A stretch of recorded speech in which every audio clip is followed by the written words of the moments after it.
Time loops it into the end zone. It's caught for a touchdown. It'll go. The Bills defense throws a shutout at Dan Marino, and the Bills sweep the Miami Dolphins for the first time in 21 years. Which brings us to tonight's question: which song do you prefer? Buffalo's happening now. We're on the move now. The Bills are happening. Buffalo got spirit, talking proud, look it up, and you'll hear it talking proud.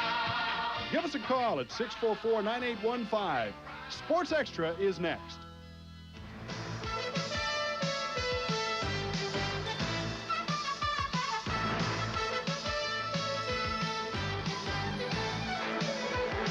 Sports Extra, Western New York's only half-hour weekly sports wrap-up.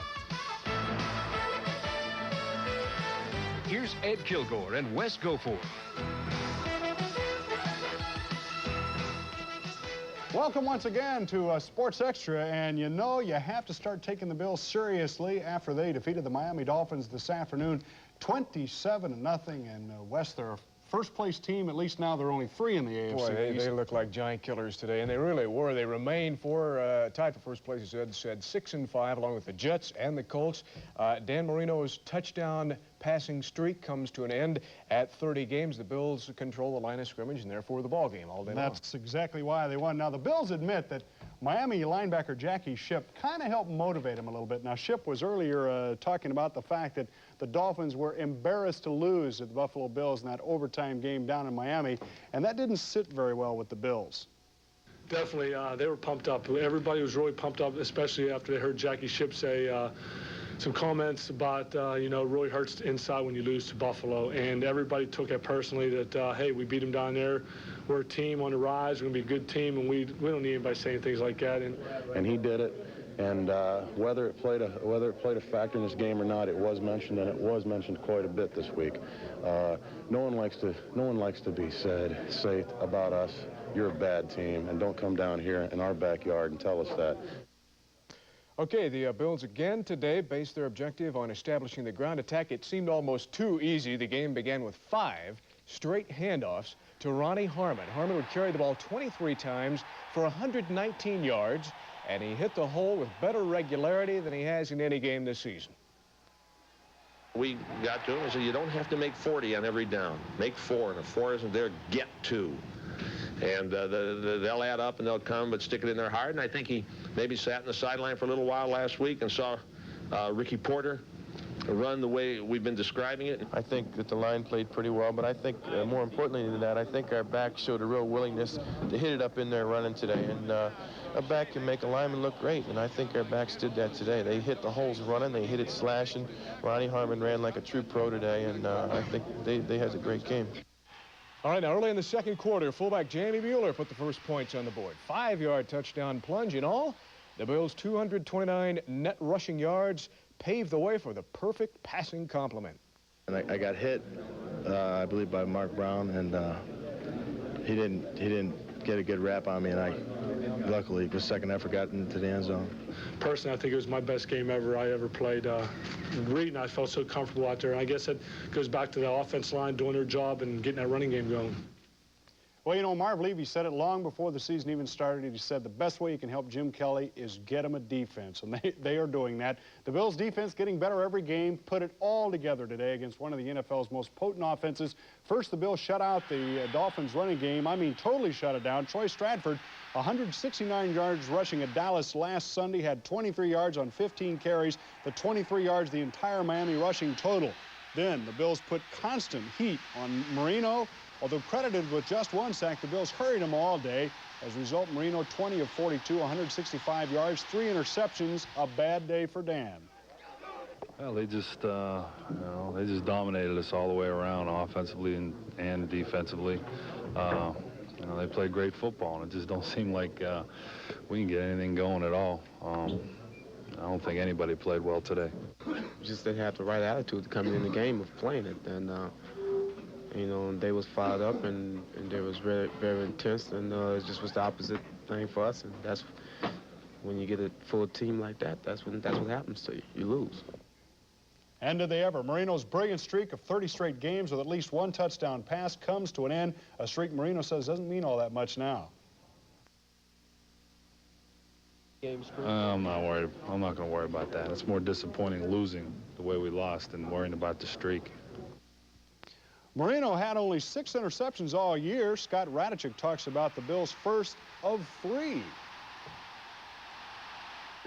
We were in a coverage, and it was kind of a zone, like a zone coverage, and we dropped off. Dan looked downfield. He didn't have who we wanted to go to, so he went to his check down like he does so many times, and the ball slipped through the guy's hand, and both Shane and I were coming up to make the hit, and I just happened to be the guy that was able to get to the ball.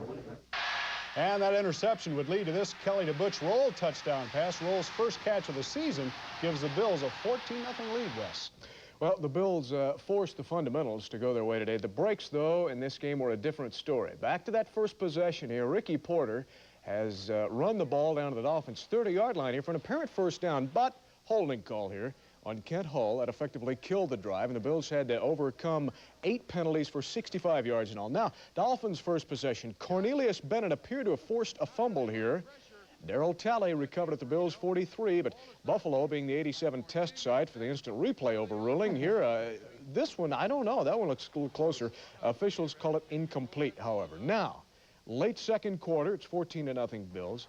Reggie Roby used to practice kicking soccer balls over the house. This one goes 77 yards to the Bills' 3-yard line.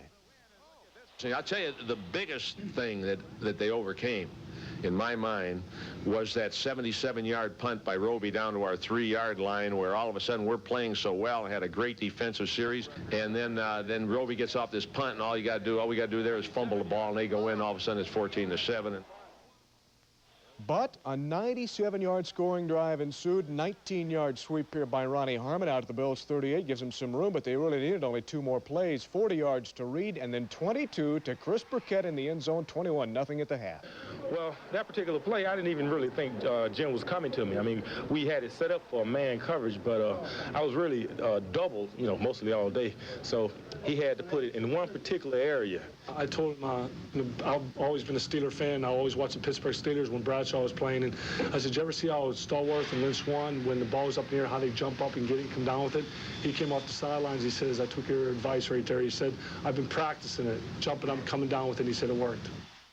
I don't know if Swan ever did a dance like that, though. That was something. Well, maybe the suspect area of the Bills' defense, if there is one, is the secondary. But that youthful unit played very well against the Dolphins. Besides Radicic's interception, Derek Burrows came up with his second of the year. We have to work on Derek's returns. He gave up a little ground here, but hey, he picked one off, and free safety Mark Kelso grabbed his 3rd interception of the year and was happy about the defensive play.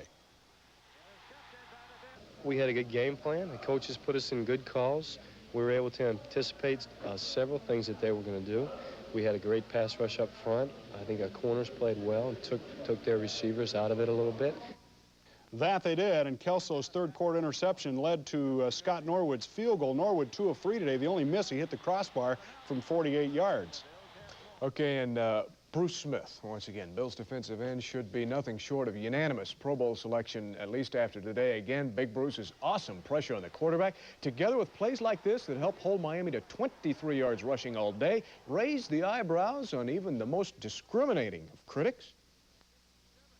Smith is a case in point. He's become the dominating guy in the National Football League, or certainly one of the top 2 or 3 dominating defensive linemen in the National Football League. I thank him for the compliment and whatever, but I'm just going to keep playing the way that I'm playing. I know in my mind that I'm the best defensive end in this league right now, and I just have to keep playing that way. A 27-0 shutout, first place tie, and the word is getting around now on the Buffalo Bills. It was just complete domination by Buffalo in every aspect of the game. The only good thing that I can think of right now is Reggie's punting, and anytime you think of punting as your highlight, then you're in deep trouble. You got to play every Sunday. We're capable of playing with better than we were before. Have better players. We're developing and got a lot of motivation. And they went out and did it. It looked like they're coming together, and I wouldn't want to play our team. I really wouldn't. Not the way they played today. All right, now there you see our Sports Extra poll. Which song do you prefer, Shout, the current song, or Talkin' Proud, bringing back one of the oldies. We'd like to know what you think. Call us at 644-9815, and we'll tell you a little bit later on which one you prefer. Also, we should mention what a great job this Bills special teams did today. And we also want to say congratulations to Edmonton Eskimos coach Joe Farragelli. He was the Bills tight end coach last year, and he coached the Eskimos to the Grey Cup championship this afternoon, 38-36 over the Toronto Argos in quite a football game. And again, that Sports Extra poll coming up. We're also going to be back to profile that tight AFC East race right after this.